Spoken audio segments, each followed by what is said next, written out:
सिकंदर महान, Julius Caesar, Changez Khan, Napoleon Bonaparte, 4 महान विजेताओं का अंत।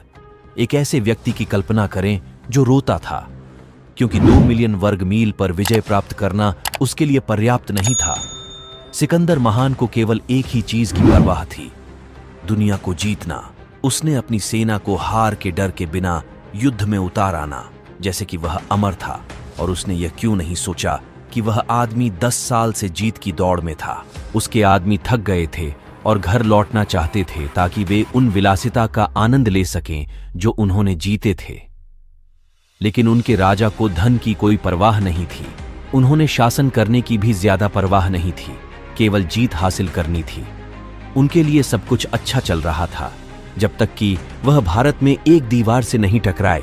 अलेक्जेंडर ने पोरस से लड़ते हुए कई लोगों को खो दिया। यह उनकी सबसे चुनौतीपूर्ण लड़ाई थी। कथित तौर पर वह खुद घायल हो गए था, जबकि उनका घोड़ा भी मर गया था। युद्ध में वह अपने आदमियों को धकेलता रहा, लेकिन नदी के उस पार एक और विशाल भारतीय सेना तैयार थी, जबकि उसके लोग थके हुए और कमजोर थे। उनकी सेना ने सिकंदर से विनती कि इस युद्ध को अब रोक दें। सभी की बात सुनने के लिए मजबूर होना पड़ा। यह उसके लिए अंत की शुरुआत थी। अपनी शराब पीने की आदत के लिए बदनाम, वह एक रात शराब पीकर चला गया और गंभीर रूप से बीमार पड़ गया। उसके अवसरवादी सेनापति तुरंत अपने राजा से मिलने के लिए इकट्ठा हुए और पूछा कि उसके बाद उसका विशाल साम्राज्य किसका होगा। अलेक्जेंडर ने मृत्यु से पहले कोई मजबूत जवाब नहीं दिया। इससे उनके जनरलों के बीच युद्ध शुरू हो गया जो लगभग 50 वर्षों तक चला। मैसेडोनिया साम्राज्य टुकड़ों में टूट गया। वह लकवाग्रस्त हो गया था और चिकित्सकों ने उसे मृत घोषित कर दिया था। यूनानी इतिहासकार लिखते हैं कि सिकंदर का शरीर उसकी मृत्यु के 6 दिनों तक सड़ नहीं पाया था, जो साबित करता है कि योद्धा राजा वास्तव में एक भगवान था। हालांकि वे यह महसूस करने में असफल रहे कि आधुनिक शुरुआत से ही वह मरा नहीं था। वैज्ञानिकों का मानना है कि अलेक्जेंडर एक न्यूरोलॉजिकल विकार से पीड़ित था, जिसने उसे कोमा में डाल दिया था। यह बहुत संभव है कि अलेक्जेंडर ने जिंदा दफन होने से पहले अपने आदमियों की साजिश सुनी हो। जूलियस सीजर अलेक्जेंडर का फैन बॉय था, जबकि अलेक्जेंडर रोता था क्योंकि उसके पास कोई नहीं था। बताया जाता है कि जूलियस सीजर को और भी दुनिया जीतनी थी। जब वह सिकंदर के कारनामे पढ़ रहा था तो वह फूट फूट कर रोने लगा। उसने अपने आदमियों से कहा कि जब वह मेरी उम्र का था तब उसने डेरियस पर विजय प्राप्त की थी, लेकिन अब तक मैं कुछ भी हासिल नहीं कर सका क्योंकि उसका आदर्श सिकंदर था।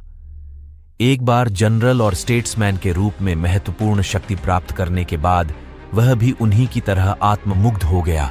उसने रोमन रिपब्लिकन प्रणाली को कमजोर कर दिया और खुद को हमेशा के लिए तानाशाह घोषित कर दिया। वह इसके बारे में शर्मिंदा नहीं था, जैसा कि उसके बारे में बताया जाता है। यदि आपको कानून तोड़ना ही है तो अन्य सभी मामलों में सत्ता पर कब्जा करने के लिए ऐसा करें। रोम में सीनेटरों को डर था कि सीजर राजशाही स्थापित करना चाहता था, जो 44 ईसा पूर्व को उनके अधिकार को पूरी तरह से खत्म कर देगा। 60 सीनेटरों के एक समूह ने बैठक में सीजर की हत्या कर दी। सीनेट ने सामूहिक रूप से उस पर 23 बार चाकू से हमला किया, यह दिखाने के लिए कि वे सभी उससे कितना प्यार करते थे।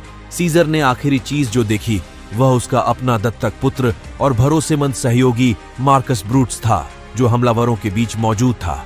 यह हमें मध्यकालीन युग में ले जाता है, जबकि यह मुख्य रूप से प्रसिद्ध था। चंगेज खान, जो पूर्व के जानवर के रूप में उभरा, वह अलेक्जेंडर की तुलना में 2 गुनी भूमि जीतने में कामयाब रहा और पूरी दुनिया को एक तलवार के नीचे लाने के लिए दृढ़ था। लेकिन अलेक्जेंडर या सीजर के विपरीत, उसने खुद को भगवान या एक के रूप में नहीं देखा। वह जानता था कि वह एक अत्याचारी था और उसने इन शब्दों में इसके बारे में खुलकर शेखी बघारी। सबसे बड़ी खुशी अपने दुश्मन को तितर-बितर करना, उसे अपने सामने खदेड़ना, अपने शहरों को राख में तब्दील होते देखना, अपने प्यार करने वालों को आंसुओं में डूबे हुए देखना। उनकी पत्नियां और बेटियां उनकी मृत्यु के कई वृत्तांत हैं।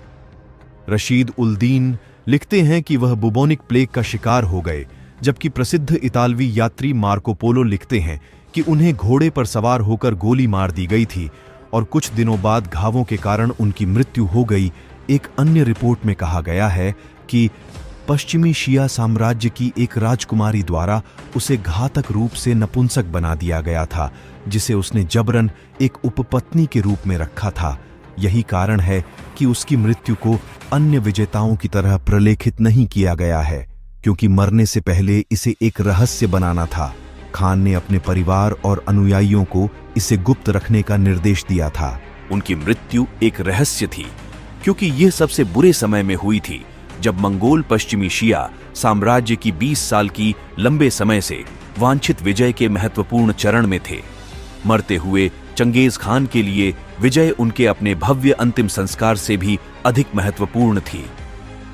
लाश लेकर आई खान के अनुयायियों ने उस मार्ग पर सभी को मार डाला जहां उसका अंतिम संस्कार जुलूस 5 शताब्दियों तक गुप्त रखने के लिए किया गया था। शायद जीवित रहने वाला सबसे बड़ा विजेता नेपोलियन बोनापार्ट था, और नेपोलियन एक निर्विवाद योद्धा था। युद्ध की इस कला में प्रतिभा के बावजूद वह क्रांतिकारी फ्रांस की रक्षा के नाम पर सम्राट बने। उनकी महत्वाकांक्षाएं उन्हें बहुत आगे ले गईं। उनका व्यक्तित्व शायद बाकी महान विजेताओं की तुलना में और भी अधिक विचित्र था। सीजर खुद को अपने लिए एकमात्र मसीहा मानते थे। अलेक्जेंडर खुद को भगवान मानते थे। चंगेज खान का अत्याचारी कदम था, जबकि नेपोलियन खुद को युद्ध का कलाकार मानता था। उसके बारे में कहा जाता है कि उसने कहा था कि मुझे सत्ता पसंद है, लेकिन एक कलाकार के रूप में मैं उससे प्यार करता हूं। युद्ध का मैदान एक पेंटिंग थी और वह एक कलाकार था जो इसे चित्रित कर रहा था। उसकी एकाग्रता की शक्ति बहुत अधिक थी, साथ ही विवरण और तथ्यों के लिए उसकी याददाश्त भी बहुत अधिक थी। उसने यूरोप और भूमध्य सागरीय क्षेत्र के कई हिस्सों में जीत हासिल की। 1815 में वाटरलू की लड़ाई में हार गए और ब्रिटिश सेना ने उन्हें पकड़ लिया। उन्हें मौत की सजा नहीं दी गई, क्योंकि अंग्रेज नहीं चाहते थे कि वे शहीद के रूप में मरें। इसके बजाय उन्होंने उन्हें उनके कुछ अनुयायियों के साथ एक सड़े हुए बंगले में गिरफ्तार कर लिया, जहां वे रहते थे। अपने शेष जीवन में उन्होंने अपनी परिस्थितियों को लगातार नकारा। जब उन्होंने एक रात्रि भोज पार्टी आयोजित की तो पुरुषों से सैन्य पोशाक पहनने की अपेक्षा की गई और महिलाएं शाम के गाउन और रत्नों में दिखाई दी। वह यह महसूस करना चाहते थे कि वह अभी भी अलगाव के वर्षों पर शासन कर रहे हैं, और अकेलेपन ने उन पर भारी असर डाला। अंततः 5 मई 1821 को उनकी मृत्यु हो गई।